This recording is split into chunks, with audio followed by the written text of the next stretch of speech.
When Veronica Hartwell announced to every parent at Cedarbrook Elementary that I was an unfit mother, I smiled, nodded, and walked away. 3 hours later, I posted a video that destroyed her entire reputation. She begged me to take it down, but I refused. And when you hear what she'd been hiding, you'll understand why I had no choice but to expose the truth. The plan was simple. That Tuesday afternoon in late September, pick up my 7-year-old daughter Luna from school, maybe chat with a few other parents about the upcoming Harvest Festival, grab groceries from Millfield Market, and head home to our little blue house on Elm Street for homework and dinner. Normal mom stuff, boring, predictable, exactly how I liked my weekdays to go. I'm Jade Winters, I'm 30.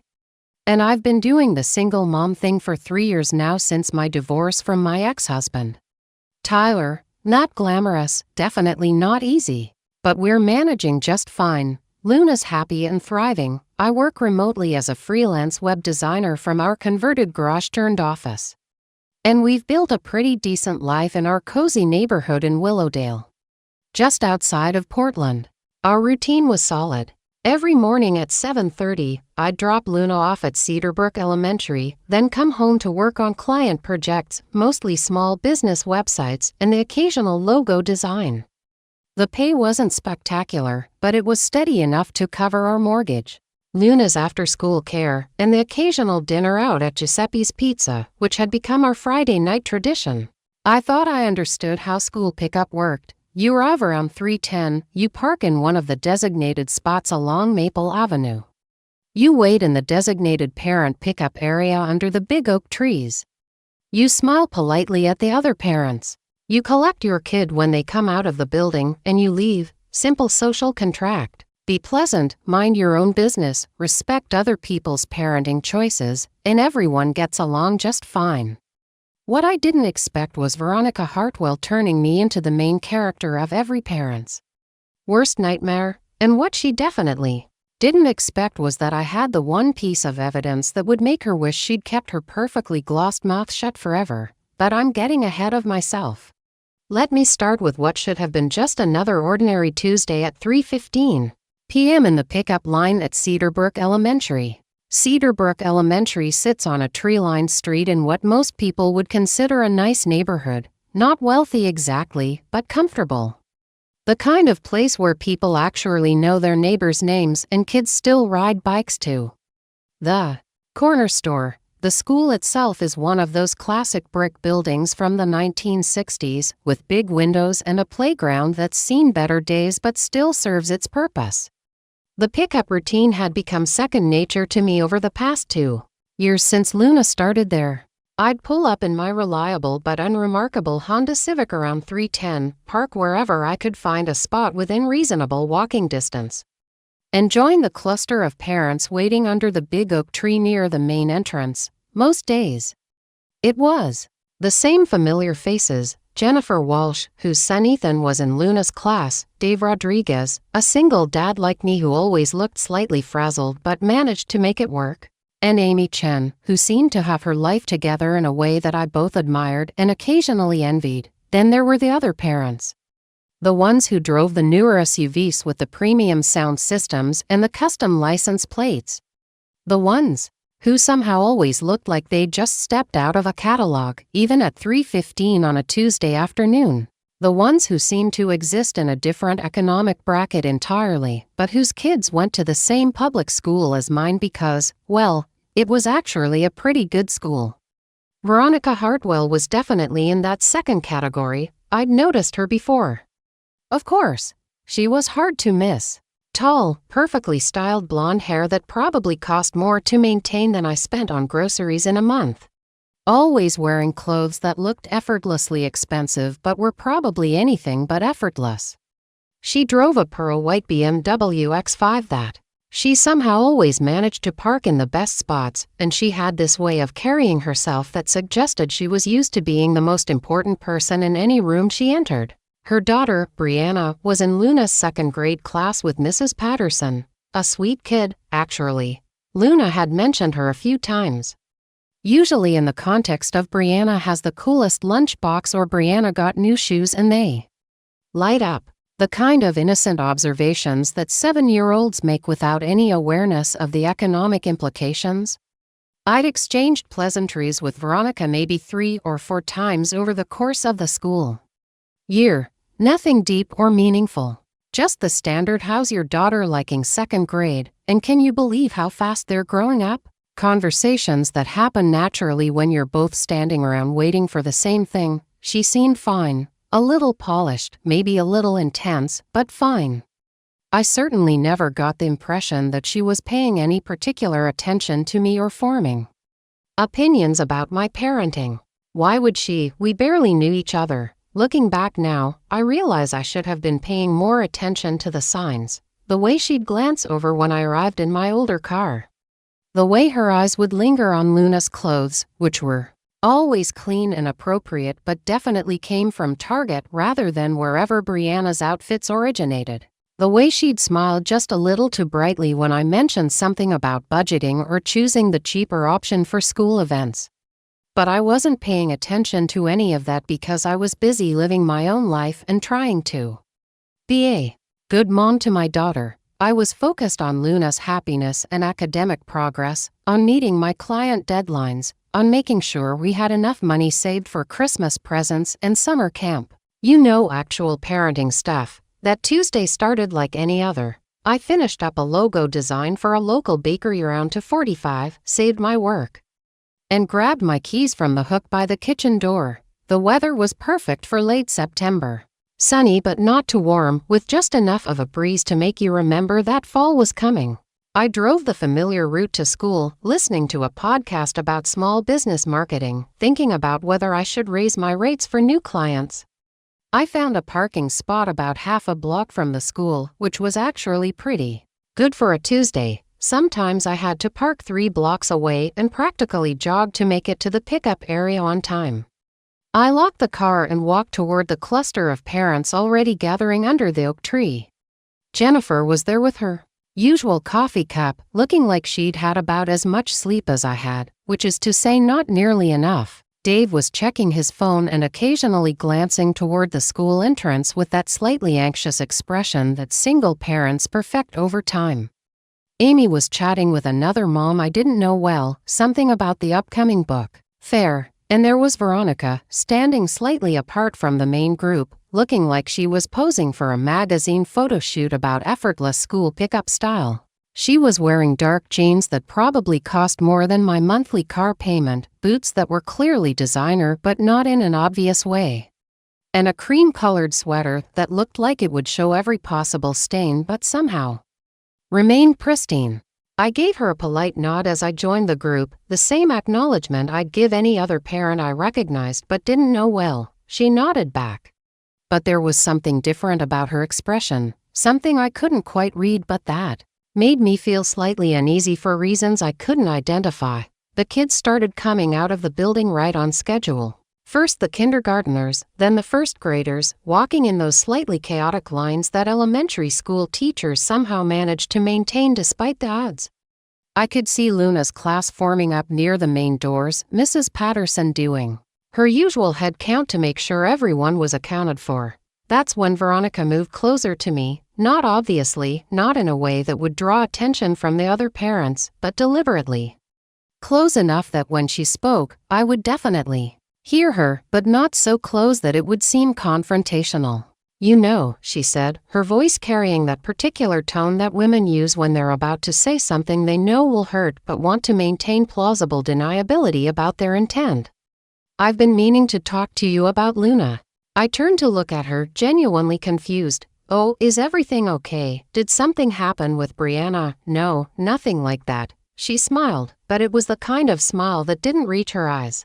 It's just that I've noticed some things, and I thought maybe as a fellow mother, I should mention them. The uneasiness I'd been feeling suddenly crystallized into something sharper. Something that felt like warning bells going off in my head. But I maintained my polite expression and waited for her to continue. It's probably nothing, she said, with the tone of someone who absolutely did not think it was nothing. But Luna seems to be struggling a bit socially, and I couldn't help but notice that her clothes are always She paused, as if searching for the right word. Well, they're not really appropriate for a child her age, are they? I blinked, trying to process what she was saying. Luna's clothes were perfectly appropriate. They were clean, they fit properly. They followed the school dress code, and Luna liked them. What more could possibly be required? I'm not sure what you mean, I said carefully. Oh, you know. Veronica's voice was getting louder now, and I realized with growing horror that other parents were starting to listen. The way she always looks a little unkempt, in those shoes she wears, they're practically falling apart. I mean, I understand that not everyone has the same resources, but children notice these things. It affects their self-esteem. The warning bells in my head were now full-volume alarms. This wasn't a concerned parent making a gentle suggestion. This was something else entirely. Something deliberate and cruel, and it was happening in front of other parents who were now definitely paying attention. Luna's shoes are fine, I said, trying to keep my voice level. They're comfortable and appropriate for school, are they, though? Veronica's smile was getting sharper around the edges.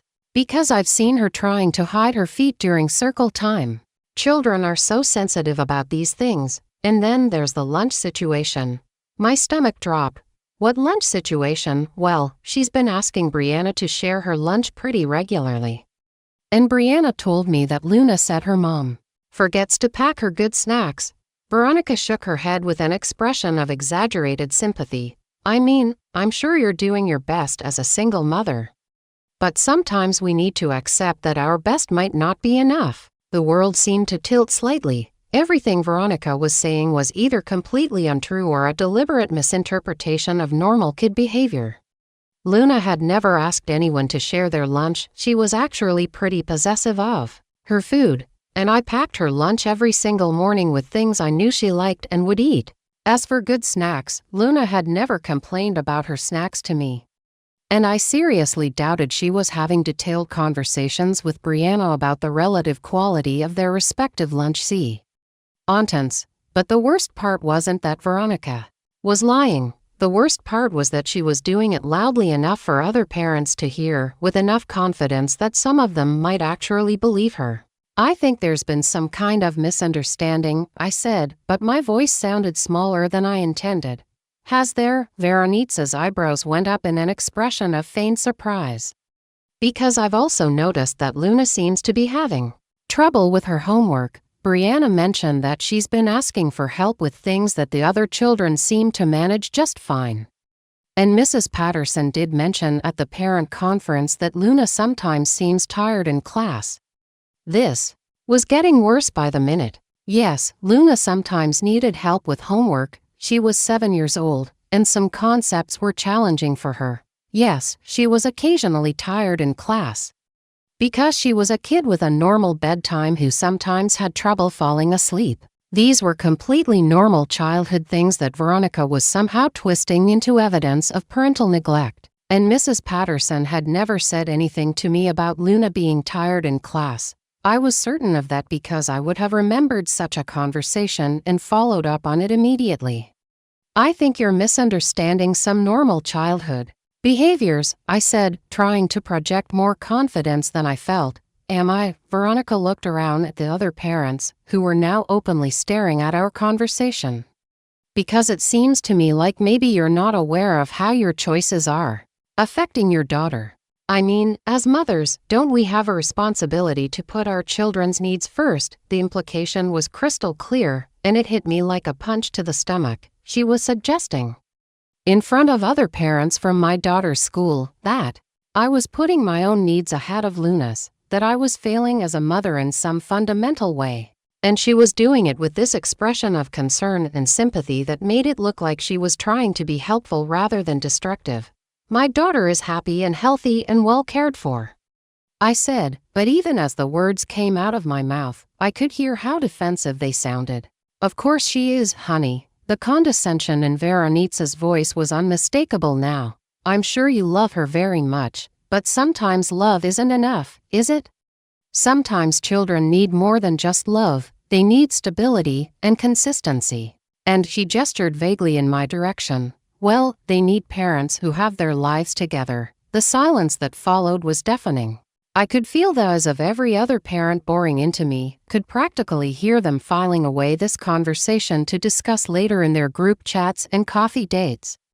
I could see Jennifer looking uncomfortable but not saying anything. Dave was staring at his phone like it might save him from having to witness this social execution. Amy had taken a step back, as if whatever failure I was being accused of might be contagious. And then the kids came out. Luna bounded toward me with her usual after-school energy. Backpack bouncing, hair slightly mussed from whatever playground activities had happened during recess. She looked happy and healthy and completely oblivious to the fact that her mother had just been publicly eviscerated by another parent. Mom, guess what? We got to use the computers today and I made a picture of our dog. She thrust a piece of paper at me with a colorful drawing that was clearly made with a computer paint program. We don't have a dog, sweetheart, I said automatically, trying to shake off the fog of humiliation and focus on my daughter. I know.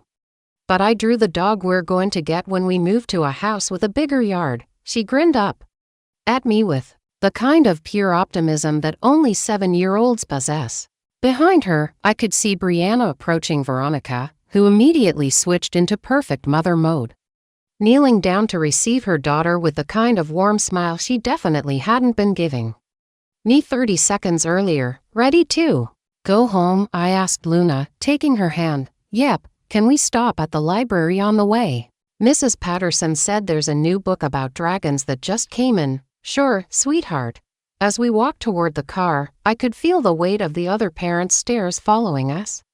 I could imagine the conversations that would happen as soon as we were out of earshot, the speculation about whether Veronica's observations were accurate, the mental notes being made about Luna's appearance and behavior, the gradual shift in how other parents would view me and my daughter. By the time we reached the car, my hands were shaking slightly as I unlocked the doors. Luna chattered happily about her day as I helped her into her booster seat, completely unaware that our social standing at school had just taken a major hit. As I drove toward the library, listening to Luna's excited commentary about the computer art class and her plans for our hypothetical future dog, I tried to process what had just happened.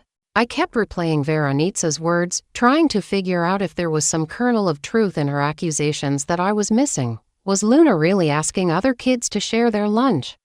Was she struggling more than I realized? Were her clothes actually inappropriate in some way I wasn't seeing? But the more I thought about it, the more certain I became that this wasn't about Luna's well-being at all. This was about something else entirely. Something that had to do with Veronica's need to establish some kind of hierarchy, to position herself as the superior mother by tearing down someone else. The question was, why me, and why now? As we pulled into the library parking lot, Luna already unbuckling her seatbelt in anticipation of finding the dragon book, I made a decision.